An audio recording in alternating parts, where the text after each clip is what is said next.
Hai, Assalamualaikum warahmatullahi wabarakatuh. Ketemu lagi dengan saya, video pembelajaran biologi dengan saya, Weti Dwi Yuningsi. Oke, disimak baik-baik ya. Kali ini saya akan membahas materi kelas 10 semester 2, yaitu pada bab lumut atau Bryophyta. Oke, disimak baik-baik ya. Yang pertama akan kita bahas adalah ciri tumbuhan lumut atau Bryophyta.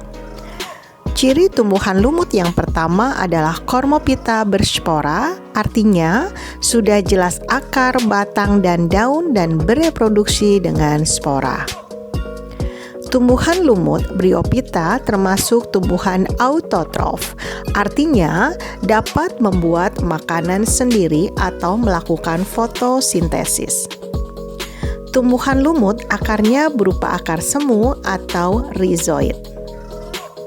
Tumbuhan lumut tidak mempunyai pembuluh angkut atau yang disebut dengan tanaman Atracheophyta. Nah, ini beberapa contoh dari tumbuhan lumut. Oke, selanjutnya kita akan bahas habitat lumut. Lumut termasuk tumbuhan kosmopolit, dapat hidup di mana saja. Sifat hidup tumbuhan lumut adalah mandiri dan epifit, artinya menumpang hidup pada organisme lain.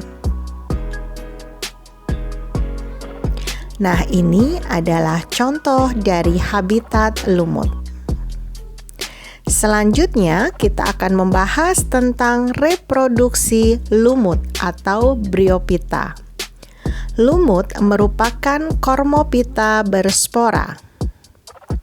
Reproduksinya mengalami metagenesis atau pergiliran keturunan. Terdiri dari generasi gametofit, fit itu artinya tumbuhan, gametofit yang menghasilkan atau pembentukan gamet, kemudian generasi sporofit yaitu tumbuhan pembentukan spora. Metagenesis atau pergiliran keturunannya dimulai dari spora yang haploid, akan menjadi protonema yang haploid.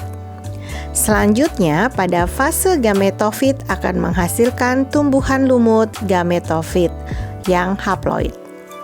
Tumbuhan lumut yang haploid yang merupakan gametofit akan menghasilkan gamet, yaitu Archegonium yang betina haploid akan menghasilkan ovum yang haploid, kemudian yang jantan adalah Antheridium haploid akan menghasilkan spermatozoid haploid. Selanjutnya, ovum N dan spermatozoid N akan bersatu membentuk zigot yang 2N dan ini dimulai fase sporofit atau fase yang menghasilkan spora. Zigot yang 2N akan berkembang menjadi sporofil. Fil itu daun, jadi daun yang menghasilkan spora yang 2N. Kemudian akan berkembang menjadi sporogonium atau kotak spora yang 2N dan akan kembali menghasilkan spora yang haploid. Begitulah metagenesisnya. Sporofil adalah daun yang menghasilkan spora, sedangkan tropofil adalah daun untuk berfotosintesis. Sporogonium itu merupakan kotak spora yang akan mengalami meiosis. Pembelahan meiosis menjadi banyak spora kembali ke awal siklus. Selanjutnya, kita akan membicarakan tentang klasifikasi lumut atau Bryophyta. Yang pertama adalah kelas Hepaticae atau yang kita sebut dengan lumut hati. Struktur tubuh berbentuk talus. Selanjutnya, reproduksi dari lumut hati adalah secara seksual, yaitu sperma dari Antheridium dan ovum dari Archegonium. Secara aseksual, yaitu membentuk tunas atau gema.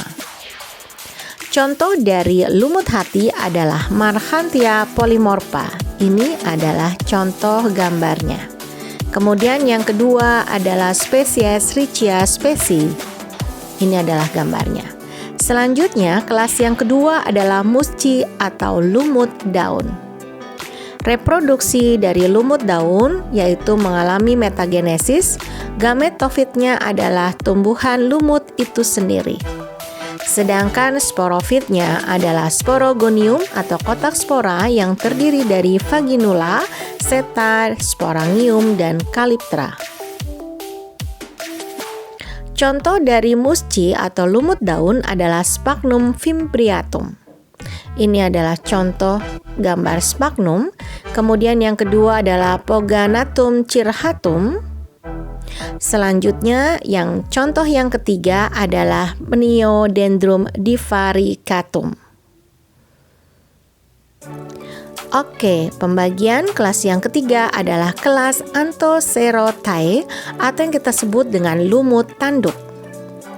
Struktur tubuh dari lumut tanduk mirip lumut hati. Contoh dari lumut tanduk adalah Anthocerus. Ini adalah contoh dari gambar dari lumut tanduk. Selanjutnya, kita akan membahas tentang peranan lumut dalam kehidupan manusia. Yang pertama ada sphagnum yang digunakan untuk menggemburkan tanah atau medium, pengganti kapas sebagai bahan bakar. Selanjutnya, yang kedua, peranan lumut yang kedua contohnya adalah Marchantia sebagai obat penyakit hepatika. Oke, demikian tadi penjelasan tentang lumut atau Bryophyta. Selanjutnya kita akan membahas tentang Pteridophyta atau tumbuhan paku. Jangan lupa like, share, dan subscribe ya. Terima kasih. Wassalamualaikum warahmatullahi wabarakatuh.